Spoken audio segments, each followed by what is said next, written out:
Buenos días con todos y todas. Bienvenidos y bienvenidas a la primera conferencia de Derecho y Sociedad de 2021. En este caso, como sabéis, el Derecho y Sociedad es un espacio en el que los estudiantes de posgrado plantean y ponen en conocimiento sus avances en el trabajo de investigación, sea ello de doctorado que de maestría.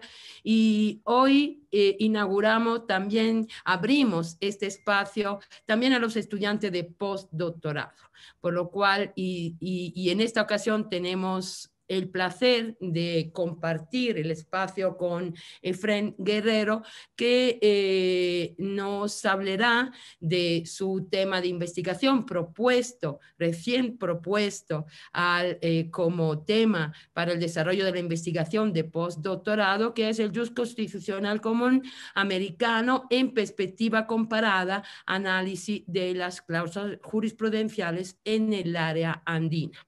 La dinámica de este evento es la siguiente.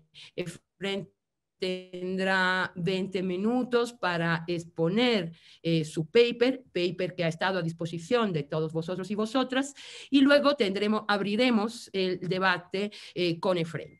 Respecto de los espectadores, es decir, las personas que no están aquí entre los panelistas, tendrán que levantar la mano y se le concederá el uso de la palabra en el orden que pidan la misma. Pero antes de dar la palabra a Efrén, yo quisiera aprovechar para dar la palabra a nuestro rector, César Montaño Galarza, que hoy está aquí en tanto que es el coordinador del programa de postdoctorado. Bienvenido, César. Gracias, Claudia. Qué gusto poder encontrarme aquí con ustedes para enviarles un saludo cálido, un saludo muy afectuoso en medio de tanta adversidad y de tantas novedades que no son como muy positivas o muy alegres en términos generales, por lo que ocurrió el día de ayer y por lo que todavía no hemos podido salir de la emergencia relacionada con la pandemia. En todo caso, pues la academia sigue adelante. Yo quiero felicitarles por este esfuerzo que se sigue impulsando desde el área de derecho. Como decía Claudia, me parece a mí que hoy inauguramos una nueva fase de estos encuentros de derecho y sociedad. La idea es que nuestros queridos estudiantes de los diversos programas de investigación, básicamente, compartan acá avances de sus investigaciones. Este espacio ha ido tomando forma y cada vez más importancia en el contexto del debate necesario que tiene que generar una universidad como la Andina. Así que quiero felicitar ese esfuerzo desde el área, en cabeza pues de Claudia, que es su directora. Quiero agradecerles por ese involucramiento a todos quienes están asistiendo a esta reunión de Derecho y Sociedad. Es muy importante su participación y obviamente saludarles muy cálidamente también a todos los participantes del postdoctorado en Derecho. Es la primera vez que hacemos este link, este vínculo para utilizar los términos actuales, ¿no? Este vínculo entre el postdoctorado o un postdoctorado, en este caso el primero en Derecho en nuestra universidad y en el país, y este espacio que hemos creado en el área de derecho que ya tiene un recorrido interesante. Así que los felicito, les doy la bienvenida, que sea muy provechoso este espacio. Aquí ustedes pueden ir adelantando las potenciales reacciones, puntos de vista de los lectores de sus trabajos de investigación. Por eso quiero felicitarlo a Efrén, porque voluntariamente fue el primero que se lanzó, aunque hubo otros interesados e interesadas en participar, pero me parece que él lo hizo más rápido y pudimos concretarlo. Así que qué bueno, Efrén, poderte escuchar hoy. Yo no quería dejar pasar la oportunidad para saludarles. Voy a acompañarles durante la primera media hora, básicamente, porque estamos un poquito complicados de agenda del rectorado, pero siempre con ustedes, siempre pendiente, y yo auguro que este sea solo el inicio de esta nueva etapa de Derecho y Sociedad, donde podamos ojalá escuchar a todos los postdoctorandos en Derecho que van a compartirnos pues sus avances de investigación. Así que enhorabuena y también mi agradecimiento al equipo de Derecho. Aquí veo que está Fausto Quispe, está César Iván Mullo de la UGEP, siempre nuestro reconocimiento porque gracias a ustedes, a su labor, a su trabajo, a Anita también que apoya el postdoctorado, podemos seguir cumpliendo los objetivos que nos hemos trazado. Muchísimas gracias, pues, y listos para escuchar a Efrén y que sea este un espacio muy productivo. Felicito nuevamente la iniciativa y los abrazo como siempre. Gracias, Claudia. Gracias, César, gracias por tus palabras. Y bueno, yo también quiero agradecer especialmente a Efrén la valentía de empezar y abrir este espacio y ser el primero.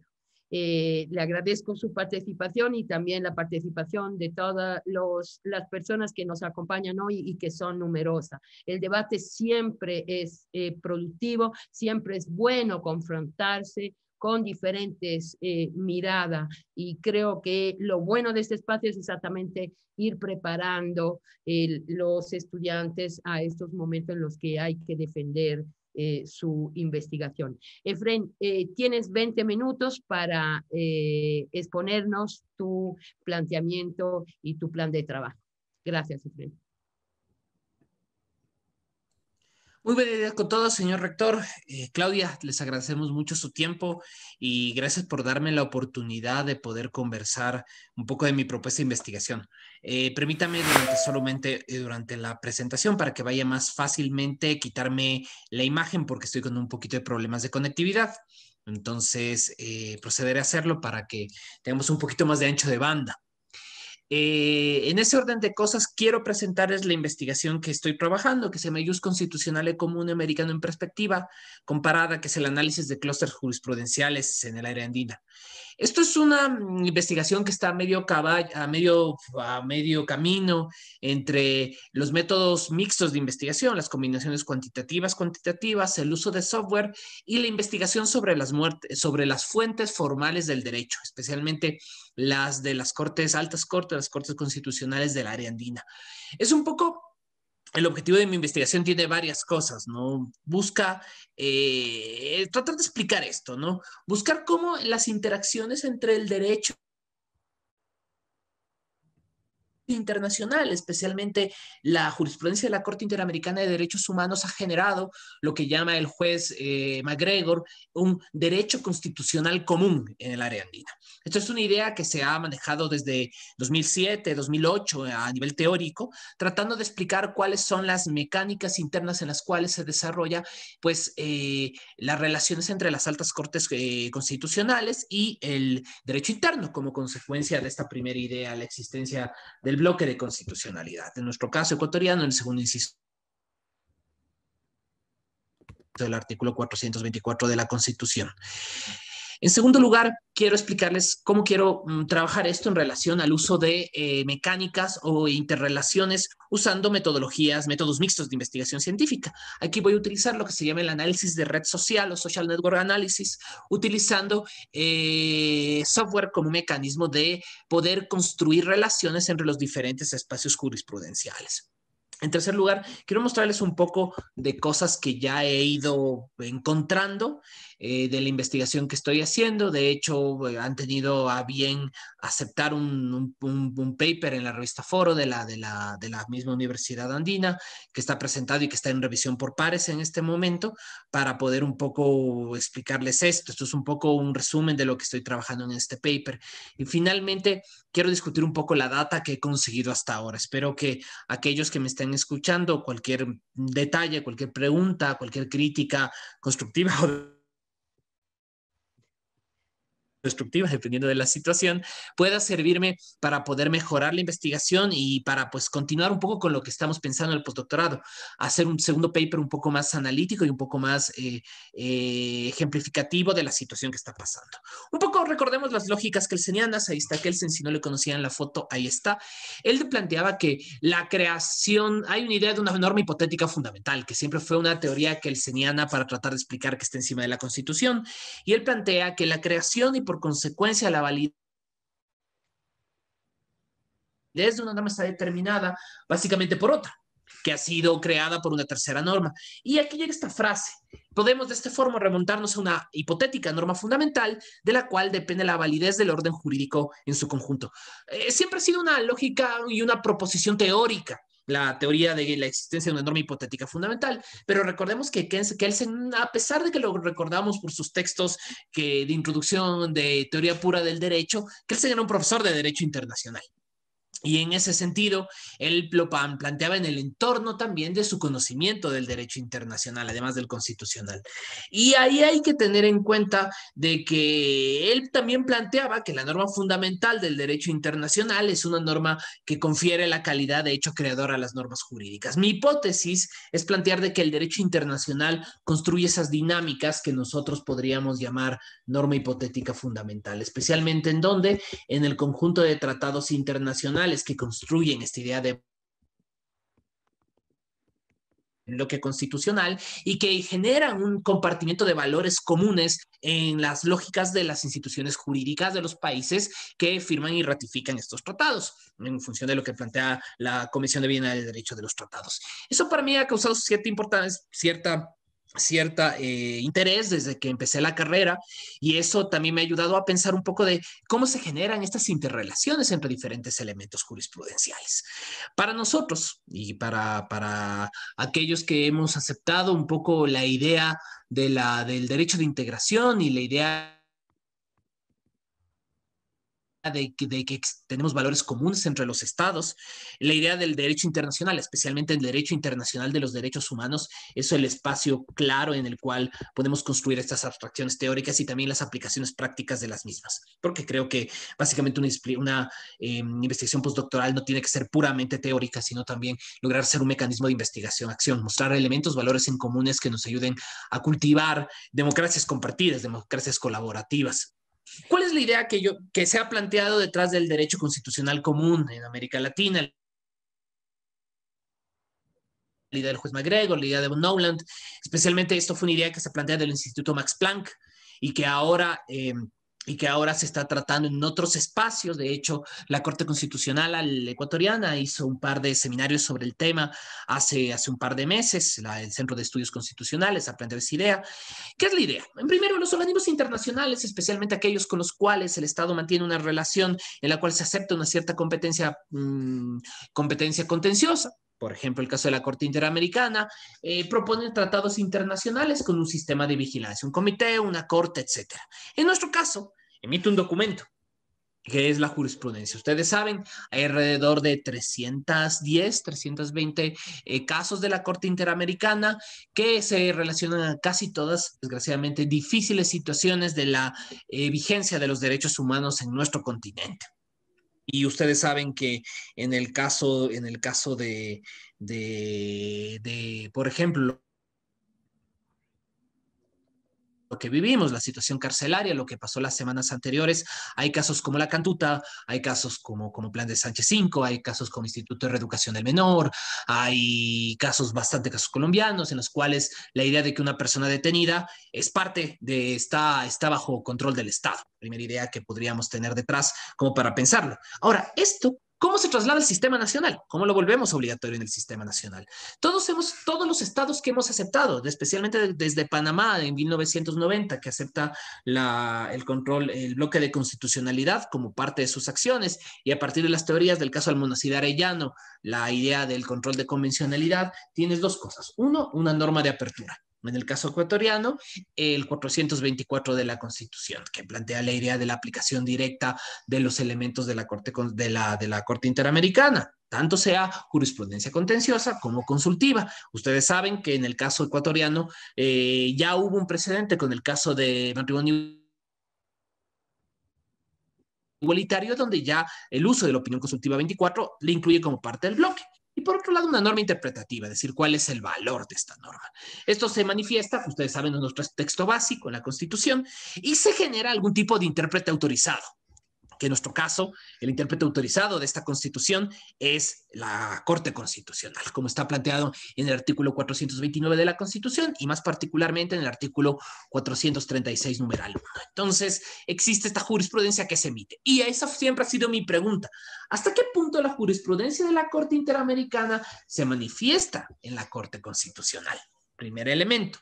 La respuesta que podemos ver es parcial. porque la jurisprudencia de la Corte Constitucional no tenemos en el espacio ecuatoriano una regla de cómo se aplica la jurisprudencia internacional en nuestro sistema. Solo dice se aplica directamente. Pero la pregunta, ¿en todos los casos? Se supondría que sí. La segunda, ¿con qué preeminencia? No nos dicen. Segundo, ¿cuál sería el mecanismo jurisprudencial? ¿Qué caso elegimos? Y esa sería la pregunta. ¿Existe un stare decisis? Si asumimos la existencia de este derecho constitucional común, sí, debería haber un sistema de interpretación evolutiva que hace que las normas se apliquen de manera directa y que utilizaríamos el mejor estándar posible. Pero cuando tú te das cuenta, y ya lo voy a demostrar, no existe hasta ahora ningún estándar.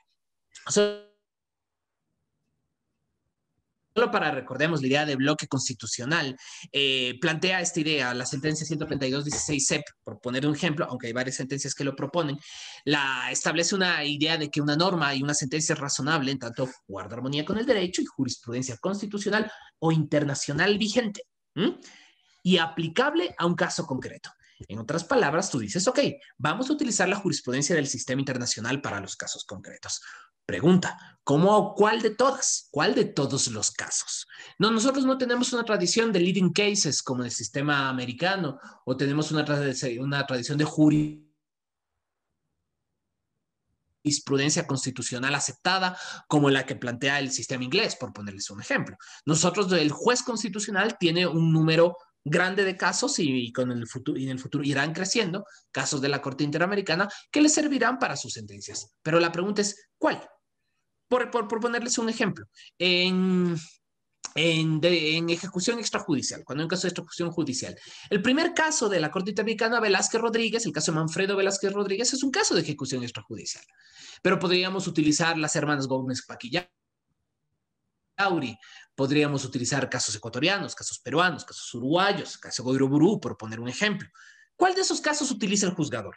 Y eso es lo que a mí me interesaba, porque la aplicación directa, como saben, es una consecuencia de esta suma de artículos, el 424, el 11 numeral 3, que plantea la justiciabilidad directa de los derechos establecidos en tratados internacionales, y el 425, que establece el orden normativo. Esta suma nos da este sistema de aplicación directa. Pero entonces, en resumen, se supondría que para que exista este derecho constitucional común entre los países de América Latina, deberías tener estas ideas, la aplicación directa y el uso de bloque constitucional. Hay autores chilenos que proponen que debería ser, que deben existir estas dos condiciones, que aceptes el bloque y que tengas aplicación directa. Y de hecho, muy pocos países lo hacen. De hecho, 8 de 20 son los países que aceptan esta construcción. Entonces, nuestra pregunta es, ¿qué compartimos? ¿Qué casos tenemos en común? ¿Cuál es esa tradición jurisprudencial común en América Latina? Entonces, ¿cómo vamos a medir? Y esto es una idea de que yo quería, más allá de una idea teórica, decir, ok, existe esta construcción jurídica que puede ser utilizada. Yo dije, ok, vamos a buscar un elemento más práctico. Y para eso voy a utilizar una metodología de análisis mixto, cuantitativo-cualitativo, que es el análisis de redes sociales. En este caso, no quiero medir a los objetos en estudio, sino quiero relacionarlo entre sí dentro del sistema. Esta es una teoría que se ha utilizado desde los años 30. Permítanme explicarles, queridos amigos, cómo funciona, cómo sucede esto. Año 1932. Hubo una epidemia de fugitivos en una escuela de niñas en Estados Unidos. En un periodo de 2 semanas, 14 niñas abandonaron la escuela, una tasa 30 veces superior a la normal.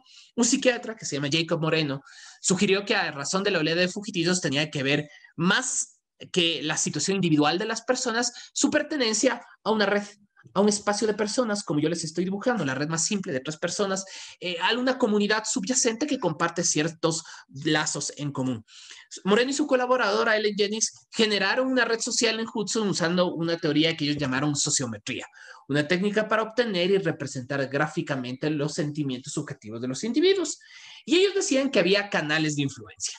Este es un poco el mapa que utiliza Moreno para explicar esta relación entre los diferentes sujetos. Quisiera que tuvieran este mapa en su cabeza porque les va a ayudar a entender qué voy a hacer más adelante. Yo entiendo que si existen países que mantienen una jurisprudencia igual, una tradición jurisprudencial común, lo que va a pasar es que ciertos casos de la Corte Interamericana, por ejemplo, le voy a poner C1 a este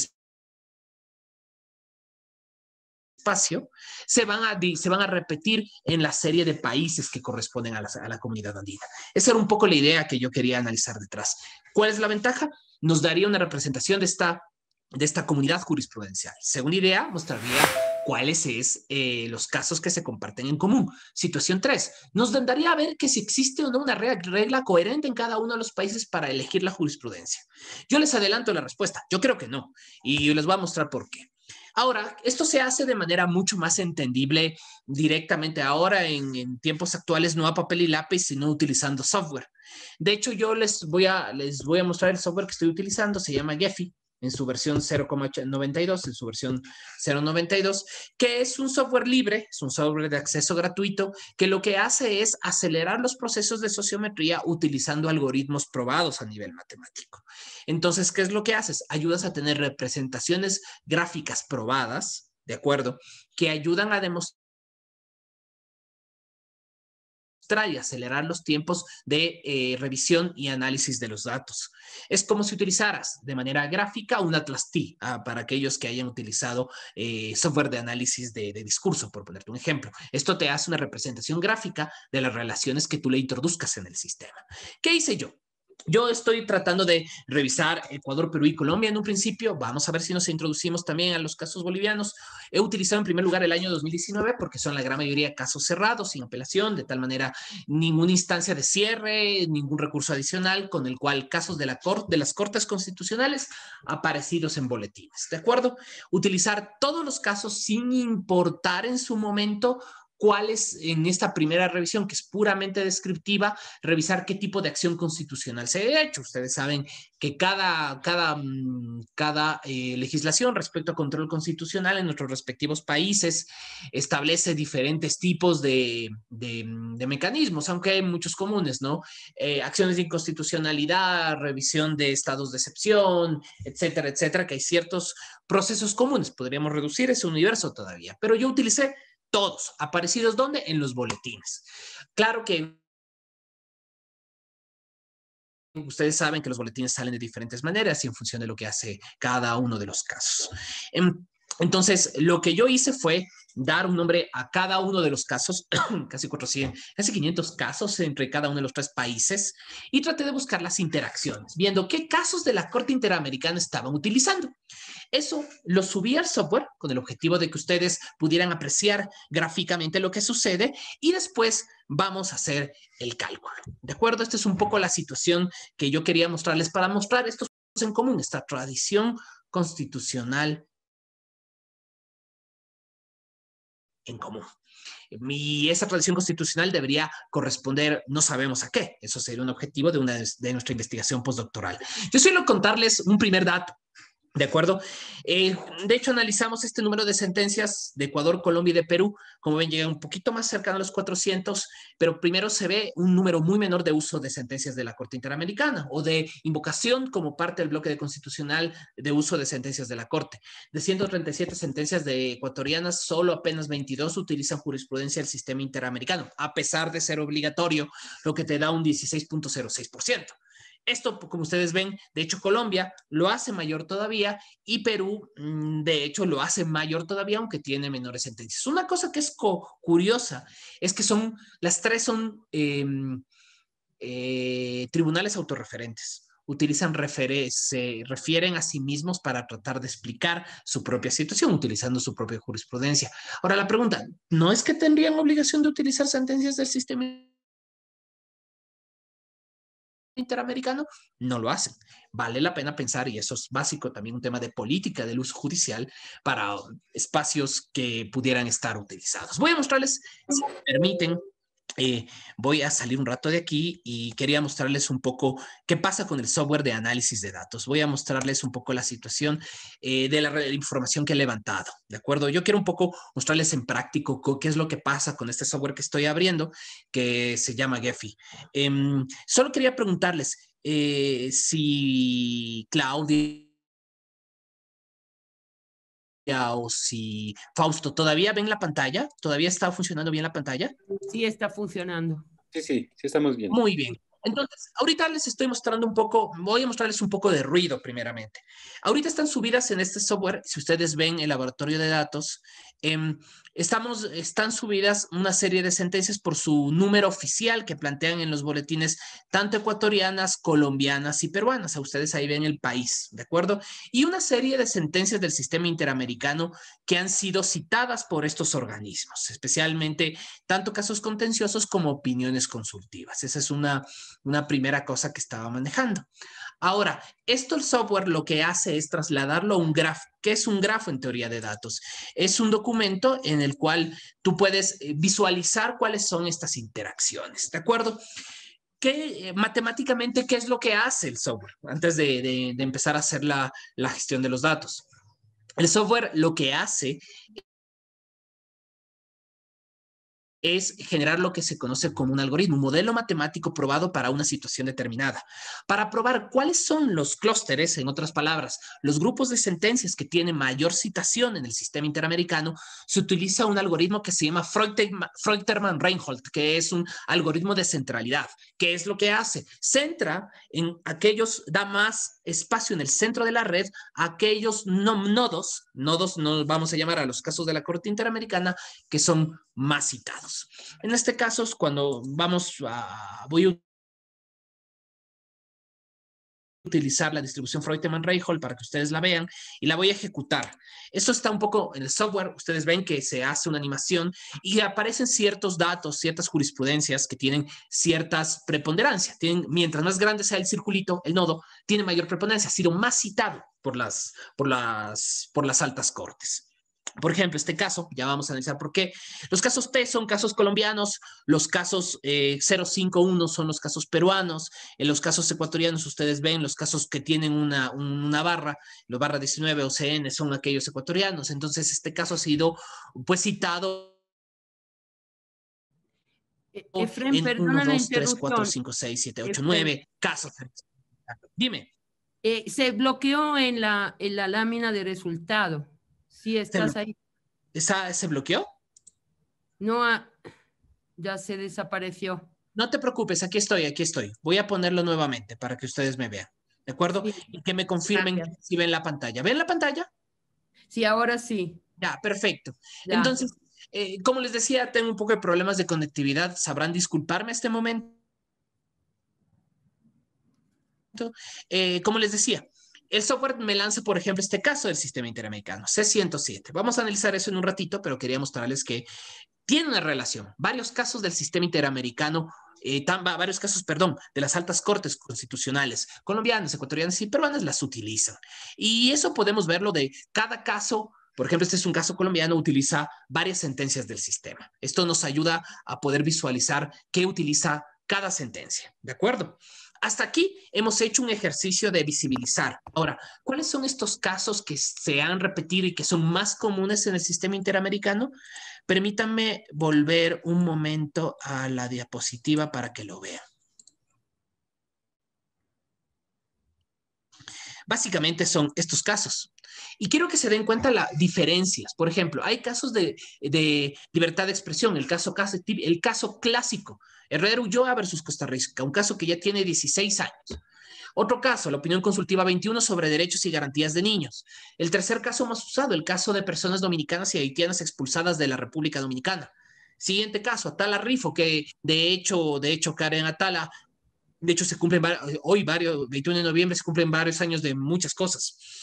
El año siguiente, el caso Ipcher Bronstein, que es otro caso de libertad de expresión. El otro caso, Claude Reyes, que es responsabilidad por información. El caso Mendoza y otros versus Argentina, por prisión y reclusión perpetua a menores de 18 años. O el caso Hellman, sobre desaparición. Estos son los casos más utilizados en el sistema interamericano. Pero ahora hay la pregunta, ¿cómo utilizan las cortes esa tradición jurisprudencial que se puede detectar cuantitativamente? ¿La utilizan para casos equivalentes? Primera pregunta. ¿La utilizan para casos con temáticas parecidas? Segunda pregunta. ¿O simplemente cogen el párrafo que les sirve para el caso particular? Yo hice una investigación anterior sobre esta situación en la misma Corte Interamericana y lo que se demostró es que no existe en nuestros sistemas el concepto de línea jurisprudencial obligatoria para casos internacionales. No sabemos cuándo y cómo utilizar esa jurisprudencia. La segunda idea es, ¿Por qué se utilizaron esos casos y otros no? Habiendo casos más modernos, habiendo casos más funcionales, ¿es que existe una jurisprudencia unificada que se deba utilizar? ¿O simplemente estamos hablando de que estamos utilizando casos de manera absolutamente aleatoria, basado en nuestro conocimiento o en cómo, por poner un ejemplo, las universidades explican o analizan casos particulares del sistema interamericano? Y esta parte 3 es lo que yo quiero utilizar. ¿Cómo se aplican en el mundo real? Y esto va a ser un poco el trabajo que tengo que hacer de aquí en adelante. Revisar la jurisprudencia de cada uno de estos 3 países y ver el modo en el cual se construye el derecho de los jueces, el sistema dentro del tema. Esto era un poco lo que yo quería contarles. Como ven, tengo ya una parte más cuantitativa que podemos mostrar y que ahora vamos a tener que hacer un análisis mucho más jurídico, mucho más cuantitativo. Espero que haya servido un poco lo que les he explicado, no se haya hecho muy, digamos, esotérico y que pueda ayudarles a ustedes a poder entender qué es lo que quiero investigar y que el texto que buenamente Claudia ya envió a mis compañeros del postdoctorado pueda ayudarnos a un poco, que me ayuden con su feedback, que creo que es lo más importante en este momento. Muchísimas gracias, espero no haberme extendido. Muchas gracias, Efraín. No, no te has extendido y además gracias por tu brillante y clara exposición. En este momento damos paso a las intervenciones de los participantes en este foro. No sé si hay, sí. Jorge Medina ha pedido la palabra. Jorge, adelante.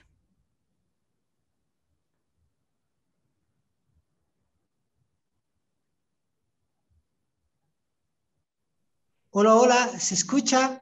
Sí, perfectamente. Ya, buenos días. Muchas gracias, Efraín, felicidades, muy buena ponencia, un abrazo, el tema muy interesante. Saludos a los amigos que están en línea.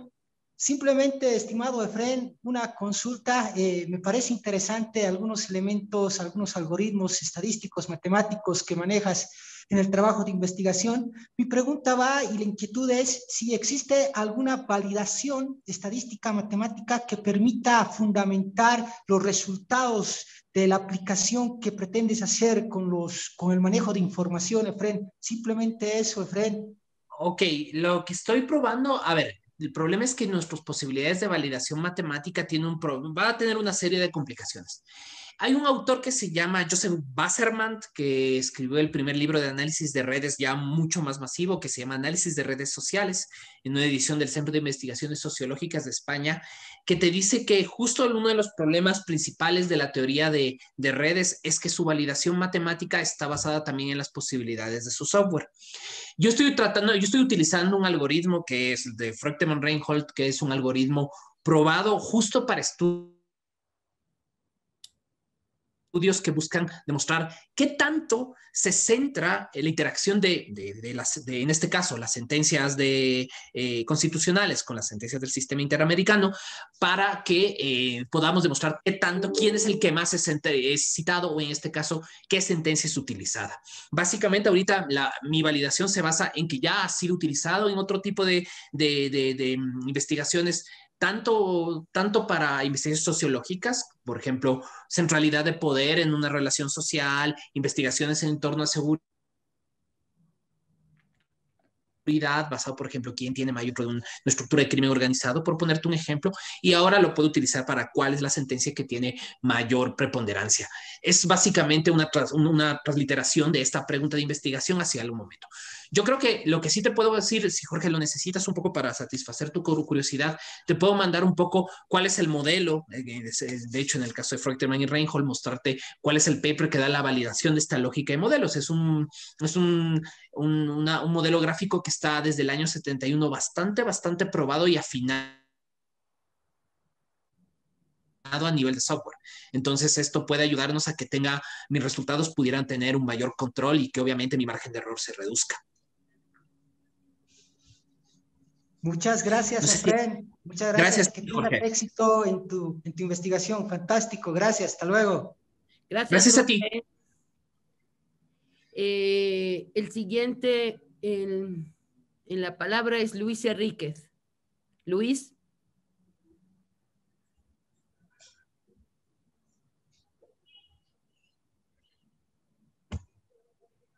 No sé qué pasó, creo que Luis se desconectó. Joel Escudero.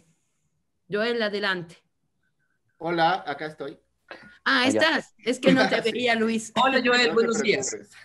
Bueno, quería decirles muy buenos días con todos y con respecto a la investigación, creo que es brillante. Yo te felicito, Efraín, me parece re interesante. He estado pues escuchando atentamente todo lo que has dicho. Y en cuanto a eso, yo tengo un par de dudas nomás que me vienen a la cabeza. Una, en cuanto a lo que es justamente parametrizar directamente lo que son cuestiones subjetivas como la justicia, por supuesto, para lograr hacer una proyección después, justamente un análisis, como tú dijiste, cualitativo, cuantitativo. Me parece más interesante el lado cuantitativo, por supuesto. Pero en cuanto a eso, para lograr tener un buen nivel de accuracy también, es decir, si es que tú quieres también proyectar, por ejemplo, un sistema de ayuda, de asistencia judicial, para que, es decir, una corte, un magistrado pueda también tener una referencia que le pueda guiar justamente sobre las sentencias que ayudan. Entonces, en ese sentido, yo te quería preguntar dos cosas. Una, si en cuanto a la calidad de sentencias, los parámetros que estás justamente definiendo tienen que ver sobre la calidad, es decir, esta sentencia es mejor, tal vez en base a que más cortes ya la han utilizado, ¿sí? Y dos, si es que esa es una muy buena pregunta. Sí, eso es interesante. Y la segunda, querido Efraín, es si también me parece que tiene tanto potencial tu proyecto, honestamente, que si has pensado también utilizar modelos supervisados de Machine Learning, se me ocurre, por ejemplo, aquí un modelo no paramétrico como KNN, por ejemplo, no sé si lo conoces, o Naive o Decision Trees, cualquiera de estos modelos, justamente para más bien ya incorporar no solamente el análisis, sino también entrar al campo de las predicciones sobre qué sentencia sería más interesante para un caso determinado. Muchísimas gracias, Efraín, y estoy muy interesado por lo que haces. Gracias, Luis. Muy rapidito. A ver, yo creo que no quiero meterme con el tema de la calidad de las sentencias, al menos en este primer paper, porque quería hacer una cosa un poquito más descriptiva. Yo creo que un objetivo de mi segundo paper es utilizar estas sentencias que utilizan mucho sistema interamericano para hacer un análisis mucho más complejo. Hay este libro que se llama El Derecho de los Jueces, que es un poco el que a mí más me gusta para explicar el tema de la jurisprudencia, y yo creo que hay que hacer un análisis de si nosotros como países estamos planteando la idea de que el bloque de constitucionalidad es un mecanismo para dar una mejor proyección a los derechos humanos y cumplir el deber máximo del Estado, tenemos que estar dispuestos a también esta idea que es muy común en el derecho europeo, la cesión de soberanía. Hemos cedido parte de nuestro margen de decisión en el sistema jurisprudencial. Y ese margen de decisión, una corte internacional, a pesar que está formada por miembros del sistema, no lo vemos muy, muy lejano porque no es una corte que se utiliza como último recurso, lo utilizamos como último recurso. Irse a Estrasburgo, por ejemplo, en el caso europeo, es una circunstancia un poco más común. O utilizar el Tribunal de las Comunidades Europeas es un poquito más común. Entonces, la calidad de las sentencias, yo no podría decir si una sentencia es mejor o peor si se utiliza el sistema interamericano. Pero yo sí puedo decir que cumple mucho más su principio de bloque de constitucionalidad si utiliza sentencias del sistema. Ahora, y eso sí tiene razón, no existe una regla. Si tú revisas los países, no te dicen, todos te dicen, tienes que, el bloque constitucional te obliga a utilizar también las sentencias internacionales. La siguiente pregunta es, ¿cuántas y cuáles? No, la respuesta no es cuántas, pero ¿cuáles?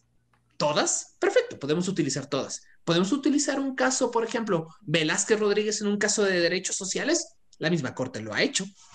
De hecho, en varias sesiones de la Corte Interamericana, el caso más citado por la misma Corte Interamericana es el mismo caso Velázquez Rodríguez. Es curioso. Y de hecho, tú puedes revisar elementos.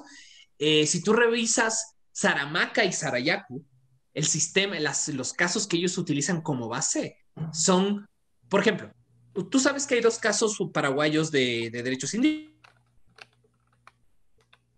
que eran los casos AXA, que yo les llamo Yaqui AXA, y el otro caso se me fue ahorita el nombre. Estos dos casos paraguayos, si tú ves, el caso Yaqui AXA tiene las mismas citas en Saramaca y en el otro caso tiene las mismas 6 citas en Sarayaku.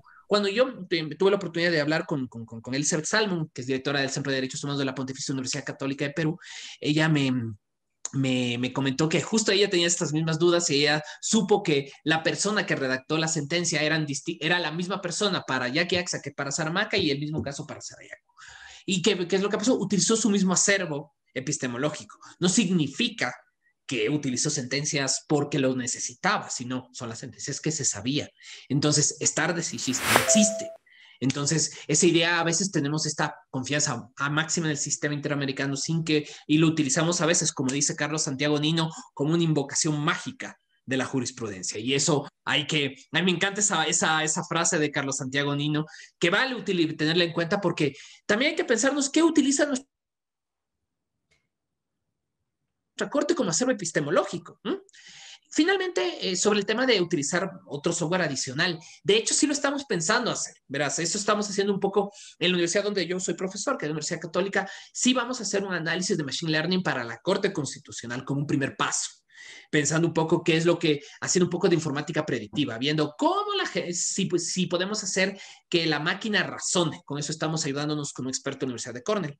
Entonces estamos un poco trabajando detrás de eso, va a ser una cosa medio experimental, ver qué nos sale, pero si lo logramos, creo que sí tendríamos datos que podrían aportar también a esta investigación para los límites de la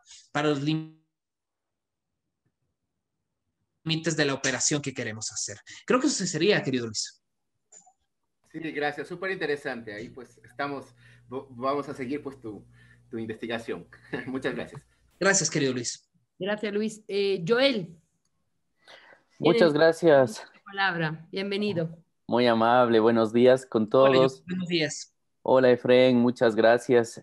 Primero, felicitaciones por la propuesta, también por la renovación que presenta el estudio y esta relación, digamos, en utilizar métodos clásicos como el comparado con el software dentro del derecho necesariamente, pues, es meritorio y de reconocer. Entonces, éxitos y felicitaciones. Yo tengo algunas preocupaciones sobre la propuesta del documento que ojalá permitan contribuir, digamos, sobre la dimensión del documento que se presenta o que se pretende plantear, aun cuando la investigación en sí misma pues es bastante amplia. Entonces, el planteamiento del problema, considerando que el método comparado busca el control de las variables para poder identificar tanto el método de la diferencia o si no las variaciones concomitantes, me parece a mí que el elemento central de saber qué exactamente es lo que se busca comparar o a partir de qué punto de partida, digamos, ¿no? Si es el sistema interamericano en sí mismo o si es que van a ser el derecho constitucional interno de estos países que se van a poner en comparación. Entonces, ese elemento creo que necesita de alguna forma, pues, alguna claridad para poder tener el eje central. Luego, eso me lleva también a, digamos, a ver si es que se va a hacer, digamos, por objeto, por contexto o por unidad de análisis. En ese sentido, pues, lo que me preocupa es que la pregunta central debería concretarse un poco más, porque dice, es posible la detección empírica y cualitativa del jus comune dentro del área andina. Entonces, me parece a mí que tú con lo que ya has hecho y lo que nos has dicho, pues básicamente estamos diciendo que sí, ¿no? Que sí es posible detectarlo y además tienes un software para hacerlo. Pero eso no da cuenta de las otras condiciones de la variable a controlar, si va a ser el bloque, la incidencia o los nichos citacionales. En ese sentido, también me parece a mí que la incidencia de la Corte Interamericana, ahí yo quisiera un poco sugerir dos especies de antítesis. No sé si es posible, por ejemplo, la que se propone con el margen nacional de apreciación, en donde dice, pues, a mayor desinstitucionalización, mayor incidencia del sistema internacional de derechos humanos y debilidad del derecho constitucional interno. Entonces, me parece que las debilidades de que las cortes en sí mismas no sean fuertes dentro de sus contextos también incide de su desarrollo institucional nacional que busca violar esos derechos, ¿no? Y la otra es que hay una apropiación, sobre todo del Instituto Iberoamericano de Derecho Constitucional, ligado a la propuesta de Bondandi en 2014, que fue recogido de forma crítica, porque hay un constitucionalismo democrático, plural y desde adentro, poco hegemónico, que trata de dar cuenta a las mismas desgracias de su población, ¿no? Y por eso el derecho constitucional pues busca tener unos parámetros un poco variables, ¿no? Unos son sociales, otros de mercado, otros son plurales, otros más de derecho, ¿no? Entonces, esta variable, si se define desde abajo, va a ser bastante compleja las unidades de análisis, porque sobre todo existiría un discurso, sobre todo en Ecuador y Bolivia, bastante fuerte de la hegemonización, mientras que el Instituto Alemán está dominando un discurso común, poco plural y más hegemonizante. Pero bueno, esto último nada más es una preocupación mía. En todo caso, yo te felicito, te deseo muchísimos éxitos y creo que ojalá podamos seguir compartiendo para irnos colaborando. Muchas gracias, Claudia y Efren y Fausto. Gracias, Joel. Efren, una cuestión en relación, ya que Joel ha tocado el tema respecto del derecho interno, que yo quería también plantearte y aprovecho y así contesta de la misma manera. Yo creo que la situación no es la misma para Ecuador, por ejemplo. Hablar en Ecuador de bloque de constitucionalidad a mí me cuesta un poco todavía, porque la Constitución afirma la igualdad formal y material de los tratados internacionales de la Constitución. Por lo tanto, en Ecuador, lo que dice la Corte Interamericana es Constitución, es decir, integra la Constitución y finalmente el resultado del matrimonio igualitario pone en evidencia esta cuestión. Por lo tanto, si queremos, desde mi punto de vista, la situación no es igual para todos los países, porque en Ecuador, en teoría, es de obligado cumplimiento lo que dice la Corte, cosa que podría matizarse para otros países. Eso era exactamente en relación con el ordenamiento interno. Entonces, ¿cómo piensas tratar esto y cómo piensas manejarlo? Ok, yo creo que hay que tener en cuenta cómo cada estado interpela o usa el papel del sistema internacional para sus propios intereses. Hay que entenderlo un poco, primero desde la herramienta de cuál va a ser mi unidad de análisis, que eso es de acuerdo con el Joel. Ahí lo que yo estaba pensando, como parte de este segundo paper que yo quiero hacer, es un poco utilizar sentencias que tengan objetivos de control constitucional parecidos, un poco para ir centrando. Segundo, ahí sí centrarnos en ver el análisis ya jurídico, en otras palabras, cuál es el análisis que yo quiero hacer respecto a la aplicación directa de las sentencias de la Corte Interamericana. Pero yo quiero volver a mi pregunta de investigación, porque no quiero separarme de lo que yo quiero hacer. Es que en ningún país hay una regla que te diga qué jurisprudencia utilizar y cuál no. ¿De acuerdo? De hecho, vuelvo a esta idea de Carlos Santiago Nino, la invocación mágica del derecho. Porque, claro, tú dices, ok, ¿puedo yo utilizar un caso de libertad de expresión? Pero ahí vos tienes Herrera Ulloa, tienes Cher Bronstein, quiero derechos indígenas, Saramacca Sarayaku, los casos Saxa, Samo Kasek, etcétera. Casos de reclusión, Plan Sánchez B, Instituto de Educación al Menor. Casos relacionados con derecho internacional humanitario, Mapilpan, La Cantuta, seguimos, ejecuciones extrajudiciales, de extradición, género, o sea, ahí viene la pregunta, ¿cuál utilizo? ¿Cuál es más efectivo? ¿Es una elección racional del juzgador o este derecho constitucional común? Que de hecho mi visión es un poco más crítica, es básicamente, y volviendo a la idea de Joel, es una construcción hegemónica de que rompe la idea de un derecho constitucional que puede utilizar abiertamente el sistema internacional. Hay una agenda también, todo el mundo tiene una agenda a nivel, y esto ya es un tema de políticas judiciales, pero yo no quisiera un poco abrirme tanto, sino un poco lo que hablábamos en las primeras reuniones del postdoctorado, un poco acotarnos realmente a nuestro objetivo, porque yo estoy muy de acuerdo con Joel, hay visión hegemónicas del RAS.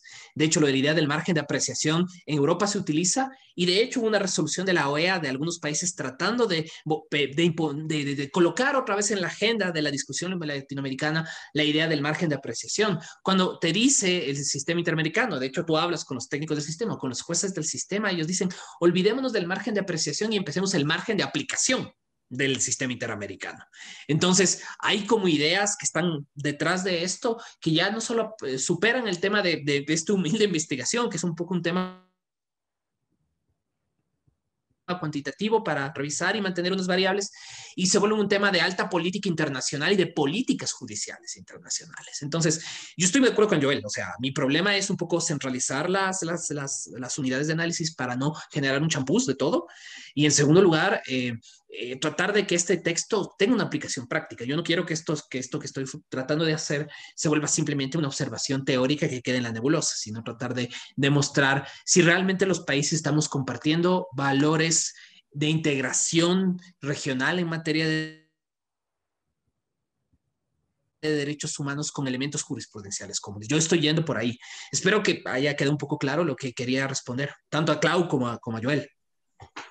Muchas gracias, Muchas gracias. Efraín. Nada más, también un poquito, sería que yo no encontré en el texto, pero me parece que hay dos estudios un poco relevantes, uno de Claudia Escobar, creo que fue en 2012, y otro de Sofía Bagni, que hace ejercicios similares, en un caso en recortes y en el otro caso creo que es con el sistema interamericano, pero en todo caso, muchos éxitos y gracias por compartir tu investigación. Gracias, Joel. Gracias, Joel. Liliana Estupiñán ha pedido la palabra. Bienvenida, Liliana. Hola, ¿me escuchan? Sí, hola. Sí, Liliana. Hola, un gusto, profesora Claudia, querido Efrén, compañeros, compañeras. No, yo tengo unas inquietudes. En Colombia específicamente todavía hay una resistencia muy grande a la aplicación del tema de control de convencionalidad, curiosamente, a pesar de que hemos Corte Constitucional muy interesante por momentos. De hecho, en el último evento de la Corte Constitucional era curioso escuchar a uno de sus magistrados diciendo que la Corte Interamericana, antes de elaborar sus pronunciamientos, debería revisar las sentencias de la Corte Constitucional. O sea, cuando usted habla de una cositación que estoy viendo ahí, son digamos que veo unos magistrados que también sienten celos o se sienten un poco intimidados con el derecho constitucional común, que en últimas creo que nos ha servido muchísimo para jalonar, para impulsar constitucionalismo democrático en América Latina. Hay algo que me parece increíble y es que en el Consejo de Estado, que en mi criterio son muchísimo más conservadores en la lectura del derecho que la Corte Constitucional, el Consejo de Estado es el que en el caso de Colombia es la justicia de cierre para lo contencioso administrativo. Sí existen, Efrén, dos sentencias que tiene que revisar donde se establecen reglas para el uso de control de convencionalidad y de derecho constitucional común. Y eso es muy importante porque para mí es rarísimo, o sea, hay mucho mayor avance en este tema, insisto, en el Consejo de Estado que en la propia Corte Constitucional, que terminó citándose a sí misma, ¿no? O sea, hay una cosa curiosa en el Consejo de Estado para el caso de Petro específicamente, y creo que para caso de, no recuerdo si es por responsabilidad por privación injusta de la libertad o tema de delitos de lesa humanidad, la sección que trabaja todo el tema de responsabilidad extracontractual del Estado ha utilizado y, repito, ha sacado sentencias que trabajan tema de reglas y subreglas. Y entonces esa es una cosa que es muy interesante desde el punto de vista cualitativo de lo que está desarrollando. Hay un profesor que a mí me encanta, que es también profesor invitado de la Universidad Andina Simón Bolívar, que para mí es el administrativista, el mejor que tiene mi país, que es Jaime Orlando Santofimio. Jaime Orlando Santofimio es muy juicioso con este estudio, muy pulcro, y de hecho creo que es el que más le ha metido a los jueces del país, porque hay un temor muy grande. Recuerdo que estábamos haciendo unos diplomados en algún momento y teníamos unos capítulos específicos sobre control de convencionalidad, sobre derecho constitucional común, y se negaban. Muchos decían, no, eso todavía no es posible, nosotros no podemos hacerlo. Era muy curioso. Este hombre, que era además consejero de Estado, magistrado del Consejo de Estado, es uno de los que desde el punto de vista doctrinario ha tratado de trabajar muchísimo el tema, y cada vez que hace conferencias reitera el papel importante del derecho constitucional común y de unas mínimas reglas para efectos de su aplicación. Entonces, más bien me queda como tarea ubicarle específicamente estos dos pronunciamientos del Consejo de Estado, y si pudiéramos tener en algún momento una entrevista, un contacto con Jaime Orlando Santofimio, bueno, y de hecho una publicación que ella saca, que yo fui árbitro de esa publicación, la Escuela Judicial Rodrigo Lara Bonilla, que es la que forma a todos los jueces del país. En esa publicación se habla precisamente como de unas reglas mínimas para efectos de esto, del derecho constitucional común. Repito, en el mundo de lo contencioso administrativo, pero eso es interesantísimo, no de la misma forma en el tema de la Corte Constitucional. Listo, yo creo que ahí, Liliana, ahí voy a tener que ver cómo usar esta sentencia como un elemento para justo tener unas reglas sanas de uso de la interpretación. Hay que ver ahora si ellos dicen cuál elegir. Eso sí, tendríamos que revisar esta sentencia de una sentencia del Consejo de Estado. Es una ventaja, o sea, que Colombia se generó esa instancia que es bien particular y que ayuda un poco a generar una especie de mecanismo de control horizontal, proponerle una palabra, como diría Guillermo Donnell, del mismo poder de la Corte Constitucional. Es un poco la idea del sistema contramayoritario, pro-mayoritario, dependiendo de las opciones, pero creo que vale la pena revisarlo. Te agradezco un montón. Si me ayudas y algún rato por el grupo que tenemos en WhatsApp, me ayudas con esta referencia del profesor Santofimio, sería súper chévere para que así podría completar un poco la información que tengo que ir recopilando. Ok. Muy bien, gracias Liliana. Hay una pregunta de Cristian Mazapanta que dice que no tiene buena conexión y por lo tanto prefiere ponerla aquí. Leo textualmente: quiero felicitar a Efraín por su excelente exposición y quisiera preguntar cómo va a diferenciar en la sentencia de las Cortes locales cuando se hacen cita como referente conceptual o cuando se emplean los argumentos como elemento central de la decisión. Es que ese es justo el segundo paso, ¿de acuerdo? Porque obviamente yo primero quería saber qué se ocupa y quién ocupa. Ahora la pregunta es el cómo. Y después vienen las preguntas más interesantes: ¿por qué y para qué? Entonces, la idea es que ahí es, digamos, el Cristian lo piensa porque el Cristian fue juez. Entonces él dice, ok, ¿cuál es el mecanismo argumentativo de ingreso del sistema interamericano en las sentencias? Y eso es lo que a mí me interesa, porque ¿respondería a una tradición jurisprudencial común o responde a un mecanismo puramente automático, la invocación de tu cláusula de apertura? Entonces ahí implica otro tipo de análisis, pero creo que vale mucho la pena lo que tú estás diciendo, porque es justo. Por ejemplo, yo me refiero mucho a este libro que me gusta mucho, que es El Derecho de los Jueces, porque justo él hace ese ejercicio de decir, ¿cómo ubica el juzgador, cómo ubica los precedentes jurisprudenciales un legislador, un juez, en un mundo donde no existe un precedente jurisprudencial obligatorio? O al menos donde te digan reglas de operación de estos precedentes jurisprudenciales obligatorios. Entonces, estas dos cosas van a ser bien interesantes de ver. Yo creo que ahí va lo que habría que analizar, es un poco hacer un ejercicio mucho argumentativo, mucho de reglas lógicas de argumentación, tal como lo plantea, por ejemplo, el profesor Ali Lozada en un texto que hizo, creo que el año 2012, 2013, para la Corte Constitucional Ecuatoriana de argumentación constitucional, un poco el trompo, de acuerdo con las lógicas, el ejercicio lógico que va detrás hasta invocar la norma constitucional. Pero eso tendrá que ser también materia de un elemento mucho más cualitativo, cuando obviamente lo que quería mostrarles inicialmente era la primera parte, los elementos cuantitativos. Muy bien. Muchas gracias, Efraín. No, creo que no hay más preguntas. Yo sí solo tenía una observación, que es un consejo. Claro, Creo sí. que en la parte de eso también, porque la investigación necesitará un cuerpo, una parte metodológica donde tú explicas todo esto.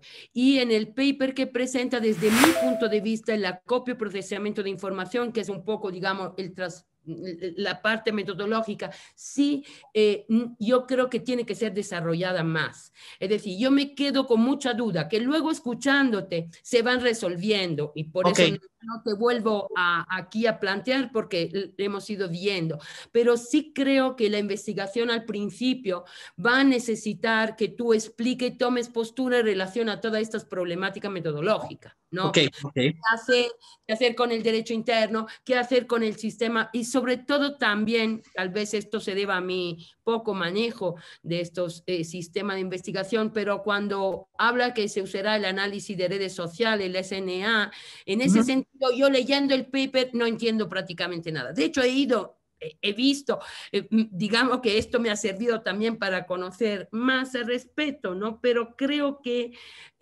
deberías tú explicar un poco más también en la investigación misma, es decir, para que finalmente sea más fácil acceder a estos, digamos, presupuestos metodológicos que permiten luego entender bien la investigación, ¿no? Claro que sí. Eso, pero simplemente es un consejo. Es decir, yo creo que también parte desde la idea mía, ¿no? En general, de que toda investigación tiene que entrar explicando, digamos, diciendo cómo el investigador ha realizado, y por lo tanto, de alguna manera, es una carta de presentación del investigador y de la metodología que ha utilizado, ¿no? Ok, ok, creo que es una buena recomendación y podemos usarla para que tengamos un poquito más de sentido. Claro, sí, para que sea más fácil luego. Sí, Fausto, adelante. Fausto. Mi querido Efraín, también tenemos algunos espectadores en Facebook y hay una pregunta que es específicamente de Milton Rocha. Ya. Nos dice, felicitaciones por tu intervención y la pregunta es, ¿cómo se pueden medir las decisiones en un contexto de justicia pluralista, cuando la intersubjetividad no es estática, aparte de ya ser diferente a la construcción tradicional, cortes del mundo fuera de este contexto? ¿Puedes repetirme la pregunta, por favor, Fausto? Ya. ¿Cómo se pueden medir las decisiones en un contexto pluralista, de justicia pluralista, cuando la intersubjetividad no es estática, aparte de ya ser diferente a la construcción tradicional, cortes del mundo fuera de este contexto? Ok, ahí vi una pregunta un poco para Milton. La respuesta se basa en qué es lo que tú deberías medir y con qué herramienta lo quieres medir. Porque tú con las sentencias tú puedes medir varias cosas. Tú puedes medir, digamos, puedes medir el uso de herramientas internacionales, puedes medir el uso de legislación nacional, puedes medir el tipo de reparación que quieres utilizar.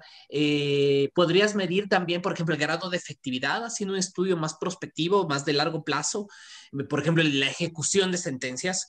Entonces, yo creo que a nosotros nos falta mucho, especialmente en el espacio latinoamericano, la idea de la jurimetría, de la medición, del comportamiento de los actores judiciales a través de mecanismos matemáticos, un poco lo que se llama estudios cuantitativos del derecho. Y eso creo que hay que empezar un poco a hacerlo. O sea, ya hay gente que lo hace en muchos sitios. Por ejemplo, acá en Ecuador, el Santiago Basabe, el José Luis Castro, el Santiago Llanos, son gente que han trabajado mucho, pero ellos hacen regresiones. Digamos, ellos utilizan otra mecánica. Ellos dicen, vamos a vigilar la calidad a través de una regresión matemática. Entonces, vamos a poner un serie de indicadores y vamos a hacer una revisión mediante stata.